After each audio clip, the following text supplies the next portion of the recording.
अस्सलाम वालेकुम, welcome to YouTube channel. आज बात करेंगे जी ये जो रिसेंटली पाकिस्तान में इंसिडेंट हुआ कि एक 8-9 साल का मासूम बच्चा कुछ लोगों की ज़ाती कॉन्फ्लिक्ट और ज़ाती अना की वजह से जान की बाजी हार गया।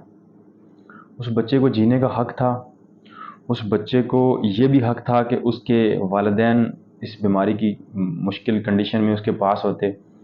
उस बच्चे को ये भी हक़ था कि एज़ ए पाकिस्तानी शहरी उसको वो हकूक़ मिलते जो कि एक जमहूरी मुल्क में किसी भी बच्चे को वो हकूक़ हासिल होते हैं, क्योंकि इनमें से कोई भी चीज़ उस बच्चे को इस ज़िंदगी के आखिरी मराहल में नहीं मिल सकी। और इसका कसूरवार कौन है?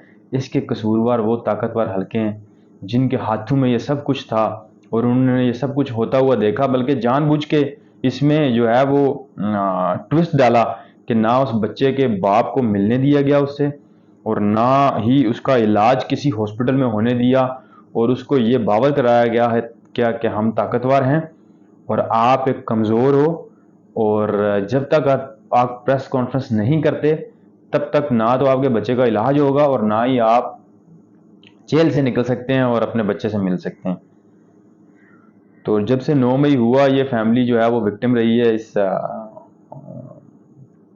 9 मई के वाक़े में, और उनको विक्टिमाइज़ किया गया हर तरीके से, छापे मारे गए, उसकी जो वाइफ है उसको हरासा किया गया, she still in serious condition. और फिर मियाँ इबाद को गिरफ़्तार कर लिया गया कि जो कि पीटीआई के टिकट होल्डर हैं, और अभी तक वो पीटीआई में हैं, प्रेस कॉन्फ्रेंस नहीं की। ये जो लोग खड़े हैं पीटीआई के साथ और प्रेस कॉन्फ्रेंस नहीं कर रहे, अपनी जान नहीं छुड़ा रहे, जेल से नहीं डर रहे, इन ताकतों से जो वक्ती ताकतें हैं इनसे नहीं डर रहे, उनको पहले तो मैं सलाम पेश करता हूँ। और दूसरा, क्या ये सही कर रहे हैं? अपने साथ जो जुल्म होने दे रहे हैं और अपनी फैमिली के साथ जो जुल्म होने दे रहे हैं, क्या ये सही कर रहे हैं? और वो जो छोड़ के चले गए चंद झटकों के बाद, क्या वो हकीकी लीडर थे? उनको तो मैं कहता हूँ कि पीटीआई के तमाम जो वर्कर्स हैं उनको मैं ये इस प्लेटफॉर्म से अगर जो कोई सुन भी ले तो मैं उसको ये कहता हूँ कि ये जितने भी लोग जिन्होंने प्रेस कॉन्फ्रेंस की और मजबूरी का बहाना बनाया, इनको कभी इनकी शक्लें ना भूलना, और इनको कभी भी ये वोट मांगने आए तो जूतों से इस्तकबाल करना इनका, क्योंकि ऐसे लोटों की कोई जगह नहीं होती। इनको अवाम जो है वो वोट देकर पार्लियामेंट में भेजती है, और फिर ये वक्त आने पे पार्टियां चेंज करते हैं, वोटर्स चेंज करते हैं और अपने ज़मीर चेंज करते हैं, लेकिन जब वोट लेके इक़्तिदार में जाते हैं तो फिर अपनी ज़िंदगियां चेंज करते हैं। ठीक है ना? कि पार्लियामेंट में अभी जो रिसेंटली ये पीडीएम की हुकूमत थी, 150 से ज़ायद बिल्स पास किए गए, और उन सारे बिलों में एक भी बिल ऐसा नहीं था जो कि अवाम की फलाह बहबूद के लिए हो।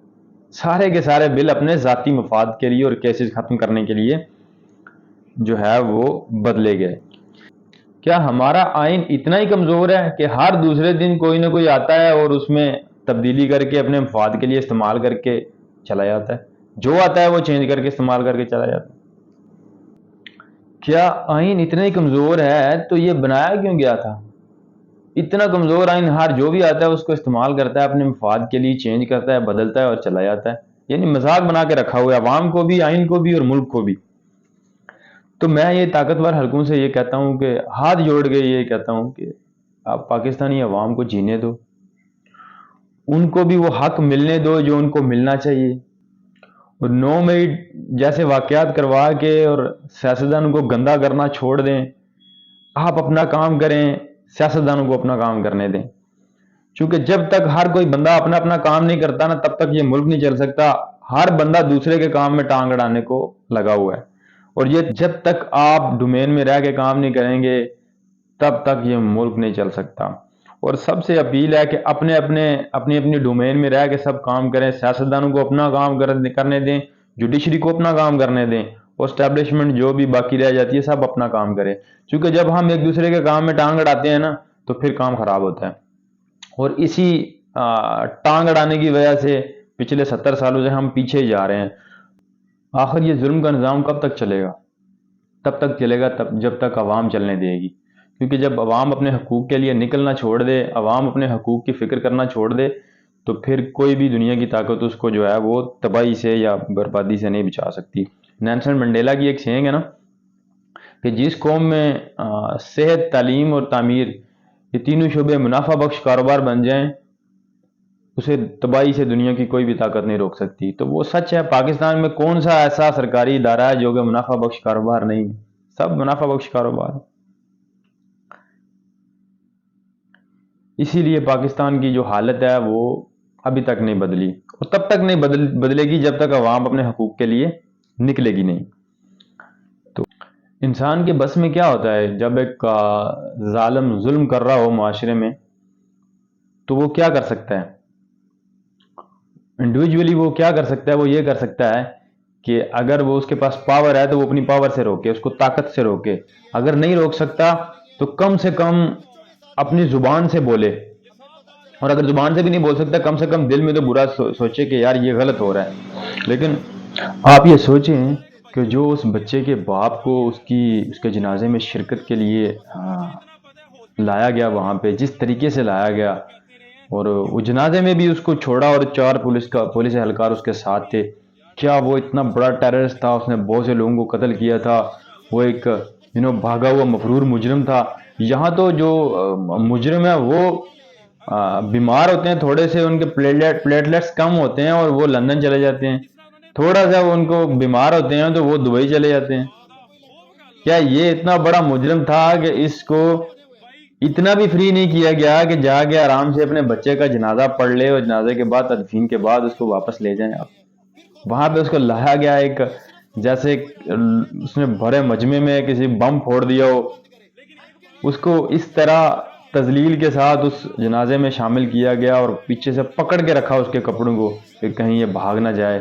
اور جیسے جنازہ ختم ہوا، بجائے اس دے کہ اس کو تدفین کے لیے اپنے بچے کو وہ اپنے ہاتھوں سے دفن تو کر سکتا، ویسے تو بیچارہ ویسے ہی اس باپ پہ کیا گزر رہی ہوگی کہ جو جب گھر میں تھا تو اس کا بچہ بالکل ٹھیک تھا، ہنستا تھا، کھیلتا ہوا چھوڑ کے گیا اس کو، اور جب وہ جیل سے واپس آیا اس کا جنازہ پڑھنے کے لیے ڈائریکٹ، تو اس باپ پہ کیا گزرتی ہوگی؟